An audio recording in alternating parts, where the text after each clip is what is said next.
So మనకొక ton vermi compost కావాలంటే మనం చూసుకున్నట్లయితే బెడ్స్ విషయానికొస్తే మనం ఒక 10 ఫీట్ల పొడవు, 4 ఫీట్ల వెడల్పు, 2 అడుగుల ఎత్తు. సో ఈ పరిమాణం గనక మనం చూసుకున్నట్లయితే దీని నుంచి మనము ఒక టన్ను వర్మీ కంపోస్ట్ అనేది సేకరించవచ్చు. సో ఈ పరిమాణంకి కనుక మనం చూసుకున్నట్లయితే ఒక టన్ను వర్మీ కంపోస్ట్ మనం ఉత్పత్తి చేయాలంటే దానికి మినిమం ఒక 2 టన్నుల వ్యర్థాలు అనేటివి అవసరమవుతాయి.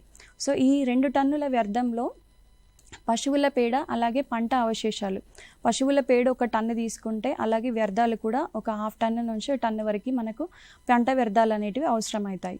సో అలాగే ఈ పంట వ్యర్థాలతో 2 టన్నుల పంట వ్యర్థాలతో పాటు మనము ఎర్త్ వామ్స్ అంటే ఒక 1000 నుంచి 1500 ఎర్త్ వామ్స్ మనం ఒక చదరపు మీటర్కి వదులుకోవాల్సి ఉంటుంది.